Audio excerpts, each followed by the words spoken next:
इस वक्त मैं मौजूद हूँ गाज़ियाबाद और हापुड़ के बीच मसौता में। ये जो इलाका आप देख रहे हैं इतना सुंदर सा, ये है डॉक्टर अंबेडकर एकेडमी। यहाँ पर अंबेडकरवादी छात्र, अनुसूचित जाति जनजाति के जो छात्र हैं वो free of cost residential coaching academy का लाभ उठाते हैं। यहाँ रहकर बच्चे यूपीएससी, एसएससी और विभिन्न राज्यों के जो एग्ज़ाम हैं उसकी निःशुल्क तैयारी करते हैं। इसके बारे में आपको बताऊंगा, कुछ छात्रों से बात कराऊंगा। और क्योंकि शिक्षा बहुत महत्वपूर्ण है, बाबा साहब ने कहा था कि शिक्षा शेरनी का दूध है, जो पिएगा वो दहाड़ेगा। और उस शिक्षा के बाद जो प्रावधान बाबा साहब ने संविधान में किए, उसकी वजह से हज़ारों नौकरियां जो हैं उसमें अपनी भागीदारी सुनिश्चित कर सकते हैं। लेकिन एक अच्छी क्वालिटी कोचिंग, क्वालिटी एजुकेशन बहुत ज़रूरी है। और ये जो पूरी एकेडमी है, मैं आपको अभी पूरी दिखाने वाला हूँ। ये लगभग 5-6 हज़ार गज से ज़्यादा के इलाके में बनी हुई है। बहुत सुंदर तरीके से वेल मेंटेन्ड और छात्रों के लिए सारी सुविधाओं से लैस। 1 जुलाई को इसका एंट्रेंस एग्ज़ाम होने वाला है और उस एंट्रेंस एग्ज़ाम में अप्लाई करके बच्चे यहाँ पे निःशुल्क पढ़ाई कर सकते हैं, इसका लाभ ले सकते हैं। मेरे साथ इस वक्त हैं professor doctor Rajkumar ji, political science के प्रोफेसर हैं दयाल सिंह कॉलेज दिल्ली में। सर, ये जो एमपीबीएस आपका संगठन है, ये क्या सुविधाएं यहाँ पे देता है और बच्चे कैसे यहाँ आ सकते हैं ज्वाइन करने के लिए? देखिए, एमपीबीएस मीन्स मिशन पे बैक टू सोसाइटी, जो बाबा साहब और माननीय कांशीराम साहब की विचारधारा पे काम करता है। तो इसमें समाज के जो भी ऐसे बच्चे हैं जिनको अपने घरों पे, जो अपने जहाँ भी उनके निवास स्थान है वहाँ पे पढ़ने में किसी प्रकार की असुविधा है, क्योंकि आप जानते हैं कि गांव में या गरीब परिवारों के हॉस्टाइल सोशल बैकग्राउंड से जो बच्चे हैं उनको बड़ी मुश्किल होती है। तो हमने यहाँ पे एक ये सेल्फ स्टडी सेंटर, या इसको आप कह सकते हैं कि कोचिंग सेंटर के रूप में भी आप कह सकते हैं, डॉक्टर अंबेडकर अकादमी इसका नाम है। तो इसमें 50 स्टूडेंट्स के, मिनिमम 50 स्टूडेंट्स के रुकने की, यहाँ पे रहने की, पढ़ने की सुविधा है। पूरे देश से कहीं से भी कोई भी बच्चा, एंट्रेंस एग्ज़ाम हमारा होता है आमतौर पे, हर साल एंट्रेंस एग्ज़ाम होता है। तो इस बार भी 1 जुलाई को हमने इसको निर्धारित किया है। 1 जुलाई को बच्चे एंट्रेंस एग्ज़ाम में पार्टिसिपेट करके उनके यहीं एकेडमी में कैसे आवेदन कैसे हो सकता है? आप ऑनलाइन इसके लिए अप्लाई कर सकते हैं। ऑनलाइन हमारी एक वेबसाइट है mpbsindia.org करके। सो उस ऑर्गेनाइजेशन पे आप जाके रजिस्ट्रेशन कर सकते हैं और अपनी जो बेसिक जानकारी है वो दे सकते हैं। उसके बाद आप 1 तारीख को यहाँ पे आ सकते हैं। जो बाकी दूर से बच्चे आते हैं, मान लिया बहुत दूर से उनको आना है, तो वो चाहें तो 1 आध दिन पहले भी हमारे पास आके रुक सकते हैं। 31 तारीख को आ सकते हैं या 30 तारीख को आ सकते हैं, जो भी जिस भी हिसाब से। तो बहुत हार्ड एंड फास्ट नहीं है, वॉक इन भी आ सकते हैं। वो वॉक इन भी आ सकते हैं। अगर किसी वजह से बच्चा कोई रजिस्ट्रेशन नहीं करा पा रहा है, क्योंकि दूर दराज में गाँवों में कई बार नेटवर्क की प्रॉब्लम होती है, कई बार आप कैफ़े में जाते हैं, वहाँ पे साइबर कैफ़े में, वहाँ पे आपको 300, 400, 500 रुपये तक भी देने पड़ रहे हैं। तो ऐसे बच्चे जो किसी कारणवश अपना रजिस्ट्रेशन नहीं करा पाते हैं, ऑनलाइन रजिस्ट्रेशन नहीं करा पा रहे हैं, वो वॉक इन भी कर सकते हैं। सीधे जिस दिन हमारा एंट्रेंस है यहाँ पे आके अपना एग्ज़ाम दे सकते हैं। एक छोटा सा फॉर्म उनसे भरवाया जाएगा और फिर उस एग्ज़ाम में बैठेंगे। उसके बाद अगर बहुत ज़्यादा बच्चे होते हैं तो ऑब्वियसली, क्योंकि हमारे पास सिर्फ 50 सीटें हैं, तो उन 50 सीटों के बेसिस पे हम यहाँ पे बच्चों को एक ऑफ़र करेंगे। वो फीस भी है सर यहाँ पे? क्योंकि देखिए, इस एकेडमी में किसी भी स्टूडेंट से ना सिर्फ एग्ज़ाम के लिए या एंट्रेंस एग्ज़ाम के लिए या रजिस्ट्रेशन के लिए कोई फ़ीस नहीं ली जाती है, बल्कि यहाँ पे रहने का, यहाँ पे पढ़ने का, यहाँ पे पढ़ाई का किसी भी तरह का एक भी पैसे का खर्चा नहीं आता है किसी। ये एक तरीके से निःशुल्क है। पे बैक टू सोसाइटी के जो हमारे साथी हैं, देश जो पूरे जो भी हमारा एक ग्रुप है वो, और समाज के बाकी जिम्मेदार साथी, उन्होंने इसको और एस्टेब्लिश किया है, जिसमें निःशुल्क बच्चों को ये सुविधा दी जा रही है। हाँ, जो बच्चे यहाँ पे रहते हैं, क्योंकि घर पे भी उनको अपना खाना खाना पड़ता है, तो हर बच्चे को अपना यहाँ पे जो एक्चुअल एक्सपेंस है उनका, उस एक्सपेंस को बियर करना पड़ता है। सपोज यहाँ पे 50 बच्चे रह रहे हैं और आपका जितना भी खर्चा है तो वो डिवाइडेड बाय 50 हो जाएगा। वो एक्चुअल एक्सपेंसेस है। हमारे जो कर्मचारी हैं, मैस के कर्मचारी हैं, दूसरी सुविधा है वो सोसाइटी बियर करती है। तो ये एक तरीके से फूड के एक्सपेंस बियर करने। हाँ, फूड के, बाकी बिजली का बिल, रेंट, बिजली का बिल, रेंट, सारी किताबें यहाँ पे उपलब्ध हैं आपको। चाहे आप एसएससी की तैयारी कर रहे हैं, चाहे आप यूपीएससी की या पीसीएस की तैयारी कर रहे हैं, सारी किताबें उपलब्ध हैं, नोट्स उपलब्ध हैं, और लगभग हर तरह की सुविधा हमारे पास। 24 घंटे बिजली की सुविधा है। एक 5 kV का हमने सोलर सिस्टम यहाँ पे लगाया हुआ है। हमारे पास इंटरनेट की सुविधा है हमेशा। हमारा अपना एक खुद का टावर है और ज़रूरत पड़ने पे हम ऑनलाइन क्लासेस का भी सुविधा कर सकते हैं। हमारे पास यहाँ पे जो टीचर्स हैं वो भी इन कैंपस ही रहते हैं, जो अभी तो उस तरीके से चल रहा है, लेकिन इन कैंपस टीचर्स भी हमारे रहते हैं और सभी स्टूडेंट्स यहाँ पे रह रहे हैं। उनको अपने घर से कुछ भी लाने की ज़रूरत नहीं है। यहाँ पे चादर गद्दे से लेके बिस्तर तक सब कुछ, उनको पलंग तक सब कुछ प्रोवाइड हम लोग करने का प्रयास करते हैं। जब ये है कि भाई वो बच्चे जो खेल कूद की व्यवस्था भी है सर, मैंने खेल कूद की व्यवस्था, स्विमिंग पूल भी हाँ है। स्विमिंग पूल भी एक बना हुआ है हमारा गर्मी में खास तौर पे, क्योंकि एक दूर है, शहर से काफ़ी दूर है और बच्चे पूरी तरीके से यहीं पे निर्भर करते हैं। तो कभी कभी अपना इसमें नहा भी लेते हैं, पानी भर लेते हैं। हालांकि आप जानते हैं कि भाई काफ़ी एक्सपेंस होता है उसको मेंटेन करने का, लेकिन बच्चे खुद साफ़ कर लेते हैं। और एक अच्छा खासा हमारा ग्राउंड भी है, आप उसकी भी फ़ोटो खींचिएगा।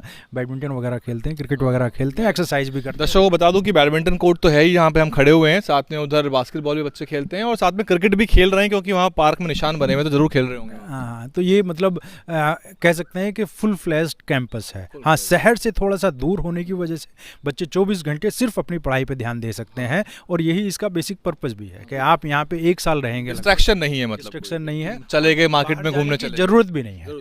सारी चीज़ें यहाँ पे उपलब्ध हैं, आसपास जो ज़रूरत की चीज़ें मिल जाती हैं सारा। मतलब एक तरीके से आप सेल्फ सफिशिएंट कैंपस होने के नाते एक प्रयास है। पिछले 5-6 साल से हम लोग यहाँ पे, अब तो ये 8वां बैच हो जाएगा इस बार जब आएगा। कुछ छात्रों से बात करते हैं कि वो क्या तैयारी कर रहे हैं और कैसा उनको यहाँ पे माहौल मिल रहा है। क्या नाम है आपका? मेरा मोहित कुमार सर, मैं संभल डिस्ट्रिक्ट से हूँ, तहसील संभल से? Yes sir. अच्छा, विधानसभा कौन सी है आपकी? सर विधानसभा 31 चंदौसी विधानसभा। अच्छा, क्या तैयारी कर रहे हैं आप? सर मैं यहाँ सिविल सर्विस PCS की यूपी PCS स्पेशल के लिए तैयारी कर रहा हूँ। तो कैसा लगा आपको यहाँ माहौल, कैसी सुविधाएं हैं यहाँ पे? बहुत अच्छा, और यहाँ का हर चीज़ एक दूसरे को मोटिवेट करना। हम लोग यूपी के अलग अलग डिस्ट्रिक्ट से हैं, तो एक दूसरे की सबका कल्चर, पढ़ने का सबका कैपेसिटी, सबको एक दूसरे से देख के मोटिवेट बहुत ज़्यादा होते हैं। तो और जो विचारिकी है, बहुजन विचारिकी, अम्बेडकरवाद जो है, तथागत बुद्ध की जो विचारधारा है, उससे भी आपको अवगत कराया जा रहा है? यस बिल्कुल। हम इससे पहले तो शायद ही कम ही इंट्रोड्यूस होते हैं इन चीज़ों से, जब यहाँ हम जुड़े तो इन सब चीज़ों से भी इंट्रोड्यूस हुए कि हम लोगों से पहले कितने महापुरुष हुए जिन लोगों हम लोगों के लिए इतना किया है। तो हम पढ़ाई के साथ साथ एक्स्ट्रा जो चीज़ें होती हैं वो जानकारी भी मिलती है, और ओरली भी बहुत मिल जाती है। सर लोग आते हैं, एक दूसरे से बात करते हैं हम लोग, तो कम टाइम में बहुत ज़्यादा इन्फॉर्मेशन एक दूसरे को मिल जाती है। की तैयारी करते हैं हम। सीजीएल कर रहे हैं। हाँ, तो अभी तो पैटर्न चेंज हो गया, नया पैटर्न आ हाँ सर, नया पैटर्न आ गया। गया। आपने अभी हालिया दिया था, पिछला जो रिजल्ट आया, हाँ सर दिए थे कैसा रहा उसमें? सर। स्कोर तो अच्छा रहा, लेकिन कट ऑफ जो है, जी, हाँ, कट ऑफ से थोड़ा सा नीचे रहे तो 4-5। क्या उसमें कौन सी सर्विस टारगेट कर रहे हैं? बहुत सारे उसमें ऑप्शंस होते हैं ना, एक्सरसाइज होता है। हाँ, तो सर उसी का तो एक्सरसाइज पीछे क्यों जा रहे हो? आगे आओ, आगे जाना है, पीछे थोड़ी जाना है। एक्सरसाइज इंस्पेक्टर के लिए सर ज़्यादा मतलब उसी पर जोर देते हैं कि मिल जाए। तो क्या स्ट्रॉन्ग पॉइंट है यहाँ पे? आप एकेडमी में रहते हैं, तो क्या क्या चीज़ें आपको सुविधा के रूप में मिल रही सर हैं? सुविधा के रूप में तो सारा चीज़ सर मिलता है, बुक से लेकर सारा चीज़, क्लास भी मिलता है, हर चीज़ है। कहाँ के रहने वाले हैं? सर बलिया के रहने वाले हम। तो बलिया? सर यहाँ से कौन सी विधानसभा है आपकी? सर फेफना विधानसभा है हमारा।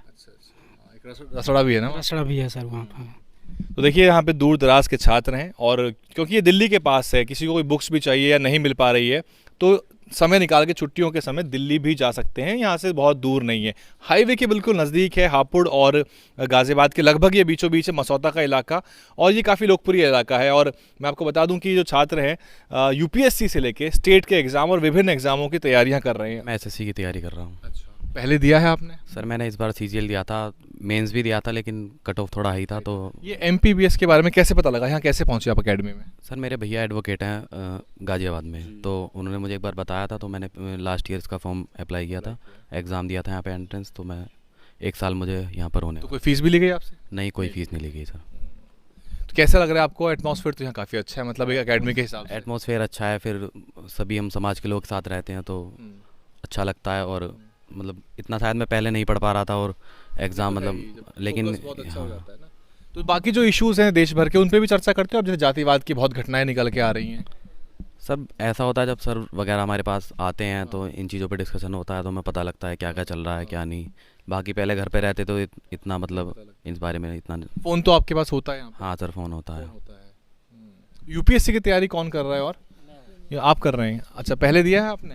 नहीं, मेरा ये फर्स्ट अटेम्प्ट था। क्या आपके ऑप्शनल क्या है? ऑप्शनल PSI है, political science and international relation. हाँ, कैसा लग रहा है आपको यहाँ पे एकेडमी में आके? कितना समय हो गया आपको? मैं आया 3 महीना हुआ, फरवरी एंड में आया था, तो 3 महीना हो गया, और बहुत अच्छा है। सेटल हो गए हैं आप? हाँ, ऑलमोस्ट सेटल तो हो ही जाना चाहिए, 3 महीना तो काफ़ी होता है, मोर देन सफिशिएंट है। कहाँ से हैं वैसे आप? मैं बिहार राज्य के चंपारण जिले से हूँ, अच्छा, ईस्ट चंपारण से। अच्छा, ईस्ट चंपारण। जी तो बहुत दूर आ गए आप यहाँ पे, कैसे? हाँ, असल में मैं चूँकि दूर तो है ही, अगर एरिया वाइज देखा जाए तो काफ़ी दूर है, लेकिन मेरी स्नातक जो हुई है, ग्रेजुएशन जो हुआ वो दिल्ली विश्वविद्यालय से हुआ है। तो वहाँ पे मेरे सर थे एक डॉक्टर विकास, तो उन्होंने इस इंस्टीट्यूट के बारे में बताया था, तो उनके थ्रू मुझे जानकारी मिली और मैंने एंट्रेंस एग्ज़ाम दिया और मेरा सिलेक्शन हो गया। तो मैं तो आपको ये सही लगा, मतलब कि निशुल्क भी है, वैचारिकी भी साथ साथ जुड़ी हुई है, तो बाकी छात्रों से क्या कहना चाहेंगे आप जो अप्लाई कर रहे हैं या जो सुन रहे हैं आपको? मैं यही कहना चाहूँगा कि यहाँ पे सारी सुविधाएं, जैसा कि सर ने बताया कि आपको रहने की, खाने की, पढ़ने की, सबसे अच्छी बात यहाँ पे मुझे लगती है कि यहाँ पे जो भी हमारे टीचर्स हैं या जो भी यहाँ के देख रेख करने वाले हैं, वो उनका हमेशा गाइडेंस हमें मिलता रहता है, जो कि सबसे अच्छी बात है। जो आमतौर पे किसी इंस्टीट्यूट में जो उसकी लैक होती है वो यहाँ पे नहीं है। हर हफ्ते कोई ना कोई यहाँ पे आ जाता है, वो अपनी कि बच्चे कैसे पढ़ रहे हैं, नहीं पढ़ रहे हैं, उनका गाइडेंस रहता है, तो जो कि काफ़ी बेहतर है। सब सीनियर लोग हैं, प्रोफेसर लोग हैं। जी जी जी, कोई DRDO से है, तो कोई किसी PCS से जुड़ा हुआ है, कोई सिविल सर्विस से है, सर जैसा कि प्रोफेसर खुद हैं, तो ये सबसे अच्छा माहौल है यहाँ। सब्जेक्ट भी आपका पॉलिटिकल साइंस? हाँ, तो ये सर हमेशा बताते रहते हैं कि कैसे पढ़ना है, कैसे एग्ज़ाम को टैकल करना है। चूँकि एग्ज़ाम की चेंजेस आपने देखा होगा कि 28 तारीख को जो हमारा UPSC CSE लिया, चूँकि एग्ज़ाम्स बहुत टफ थे और चेंजिंग पैटर्न हो रहा था, तो उस अनुसार हमको कैसे अडेप्ट होना है ना। तो एथिक्स वगैरह आ गया, इंटीग्रिटी आ गया। हाँ, GS पेपर 4 में जो हमारा एथिक्स, इंटीग्रिटी एंड एप्टीट्यूड का, हाँ डायनामिक हो गया ना पेपर काफ़ी हाँ जी, ज़्यादा। हाँ जी, बिल्कुल सर। वैसे भी UPSC को बोलते हैं अनप्रिडिक्टेबल सर्विस, पब्लिक सर्विस। ये कह रहे हैं कि जो खासतौर पे एथिक्स वाला पेपर है ना, UP PCS के भी हमारे काफ़ी सारे बच्चों ने पेपर दिए थे मेंस, तो एथिक्स वाला पेपर जो है उतना अच्छा तैयार नहीं हो पा रहा है, खासतौर पे जो खासतौर पे शेड्यूल कास्ट OBC के जो बच्चे हैं, उस पेपर में काफ़ी कम स्कोर किया है। हाँ, तो हमारे भी 5-6 बच्चों ने मेंस दिया था, लेकिन उसकी वजह से पीछे रह गए हैं। हाँ, तो बाकी सभी साथी जो भी अब PCS या IAS की तैयारी कर रहे हैं, उन्हें एथिक्स वाले पेपर को खास तौर पे ध्यान देना पड़ेगा। सर मैं मध्य प्रदेश से हूँ, बालाघाट डिस्ट्रिक्ट से। अच्छा, बालाघाट। अच्छा जी सर। ट्राइबल बेल्ट है वो तो मेरे ख्याल से। हाँ सर, है ना? महाराष्ट्र के बॉर्डर पे टच है। Yes sir. तो कैसे पता लगा आपको, बहुत दूर आ गए आप भी? सर एक्चुअली मेरा एक कज़न है, वो दिल्ली में यहाँ पर वो रह चुका है। इसमें महाराष्ट्र से, राजस्थान से, मध्य प्रदेश से, छत्तीसगढ़ से, हरियाणा से, उत्तर प्रदेश से, काफ़ी जगह से बच्चे आते रहते हैं। मतलब ये नहीं कि एक ही UP के ही हैं, खासतौर पे नॉर्थ इंडिया से लगभग हर स्टेट से बच्चे यहाँ पे पहुँचते हैं। क्या तैयारी कर रहे हो आप? सर मैं अभी SSC की तैयारी कर रहा हूँ। अच्छा, फर्स्ट टाइम दोगे? हाँ सर, लास्ट टाइम दिया था, लेकिन उतनी मेरी सफिशिएंट तैयारी नहीं थी, लेकिन इस बार मैं अच्छे से तैयारी कर रहा हूँ जी। कौन सी सर्विस आपने एम कर रखी है? एक्साइज इंस्पेक्टर से लेके इनकम टैक्स इंस्पेक्टर है, ME है? हाँ सर, इनकम टैक्स। तो उसकी तो हाईएस्ट कट ऑफ जाती है उसकी तो। हाँ सर। क्या स्ट्रॉन्ग पॉइंट है आपका? रीजनिंग है, मैथ्स है, इंग्लिश है, क्या स्ट्रॉन्ग पॉइंट है? सर रीजनिंग और इंग्लिश अच्छा है मेरा, और GS भी अच्छा है। हाँ यस सर। यहाँ पे एकेडमी के बारे में बताइए, कैसा लगा आपको जब से आए हैं? सर बहुत अच्छा लगा। सबसे अच्छी चीज़ ये लगी मुझे कि ये सिटी से हट के है, तो यहाँ पे डिस्ट्रैक्शन की कोई चीज़ें नहीं है। तो एक शोर शराबा, नेचर के अलावा कोई ध्वनि नहीं है? नहीं है, और बहुत अच्छा कि ये कि एनवायरनमेंट बहुत अच्छा डेवलप करके रखा हुआ है। यहाँ पे जो हरियाली है बहुत अच्छा, शांत लगता है, और पढ़ने के अलावा आपके पास कोई और दूसरा काम नहीं है, तो ये अच्छा प्लस पॉइंट है। आप जब भी चाहे 24 आवर यहाँ पे लाइब्रेरी ओपन रहती है, तो आप बिना किसी रुकावट के आप अच्छे से पढ़ सकते हैं। तो ये सारी बहुत अच्छी चीज़ें हैं यहाँ जी। बहुत बहुत शुक्रिया। तो सभी लोगों का शुक्रिया। और बाबा साहब का एक कथन भी है कि cultivation of the mind should be the ultimate aim of human existence. ये लिखा भी हुआ है यहाँ पे कोने पे। और ये जो एकेडमी है, ये पे बैक टू सोसाइटी को सही मायने में चरितार्थ करती थी। और ये जो छात्र हैं ये यहाँ पे आए हुए हैं, और 50-60 तक की यहाँ क्षमता है। जिस तरह से यहाँ बड़े हॉल हैं, उसमें 1-2 बेड और भी लगाए जा सकते हैं। मुझे लगता है काफ़ी बड़े बेड हैं वो। और 1 जुलाई को इसका एंट्रेंस होगा। सर ने आपको वेबसाइट बता ही दी है, उस पर जाइए, नहीं तो गूगल पे सीधा सर्च मारिए MPBS इंडिया, वेबसाइट निकल के आ जाएगी। आसपास के जो छात्र हैं 100-200 किलोमीटर वाले भी, वो भी वॉक इन आ सकते हैं यहाँ पे और आके आवेदन कर सकते हैं। आप जो कौन सी तैयारी कर रहे हैं, कोई सी तैयारी के लिए आ सकते हैं? इसमें बेसिकली 2 तरह के स्टूडेंट्स हमारे पास आते हैं। एक तो जो सिविल सर्विसेज की तैयारी करते हैं, और दूसरे SSC CGL वगैरह या बैंक की हैं, PO इस तरह की कर रहे हैं। तो 2 तरह के बैच हमारे बनते हैं। तो आप जो UPSC की या PCS की तैयारी करना चाहते हैं, उनके लिए हम जो एंट्रेंस एग्ज़ाम होगा वो इनके प्रीलिम्स वाला होगा, और उसी तरीके से SSC या CGL वगैरह का भी इनका जो फर्स्ट टायर वाला एग्जाम है उसके बेसिस पे यहाँ पे एंट्रेंस होता है। तो बहुत बहुत शुक्रिया सभी छात्रों का और प्रोफेसर साहब का। और आपको मालूम है कि आरक्षण पे कुठाराघात हो रहा है। आउटसोर्सिंग के जरिए भर्ती हो रही हैं जो क्लास 1 लेवल की हैं, यानी कि जिस नौकरी के लिए SSC के जरिए ये अप्लाई कर रहे हैं उसके लेवल की भर्तियां भी आउटसोर्स हो रही हैं। और बहुत बड़ा बैकलॉग बना हुआ है। सरकारें यदि ईमानदार हो जाएं तो अचानक से ही वैकेंसीज़ की बाढ़ आ सकती है, लेकिन वो वैकेंसीज़ वो फाइलों में दबी रह जाती हैं। साल दर साल जो मिनिस्ट्रीज़ का रिक्वेजिशन होता है वो एसएससी तक नहीं पहुंचता। एसएससी जो है एक एग्ज़ाम कंडक्टिंग बॉडी जो एग्ज़ाम कंडक्ट करती है, रिक्वायरमेंट और नीड जो है विभिन्न मंत्रालय और जो दफ्तर हैं वो भेजते हैं। यूपीएससी की वैकेंसीज़ भी जो हैं उसमें भी एक बैकलॉग है, और लेकिन जो इस तरह के जो अकेडमीज़ हैं वो एक बड़ी भूमिका निभा रही हैं ताकि जो छात्र हैं जिनके पास बहुत क्षमताएं हैं लेकिन किसी कारण से वो तैयारी करने में उनको मुश्किलें आती हैं, परेशानी आती हैं, और यहाँ पे आके जो एनवायरनमेंट आपने देखा, जो एनवायरनमेंट मैंने देखा, ये बहुत ही मुफीद जगह है। बच्चा हर तरह से अपनी तैयारी कर सकता है और अपने करियर को यहाँ से एक सही दिशा में आगे बढ़ा सकता है। और साथ ही साथ जो बहुजन विचार की है, अम्बेडकर साहब की विचारधारा है, बहुजन महापुरुषों की विचारधारा है, वो भी इस पूरे कैंपस में ओतप्रोत है। तो फिलहाल मसौता की डॉक्टर अम्बेडकर अकेडमी से इतना ही। आप देखते रहिए DNN हिंदी। DNN हिंदी को सब्सक्राइब करने के लिए दबाएं लाल रंग का सब्सक्राइब बटन और घंटी का बटन दबाकर ऑल नोटिफिकेशन पर क्लिक करें। चैनल को जिंदा रखने के लिए नीले रंग का ज्वाइन बटन दबाकर चैनल को आर्थिक सहयोग करें।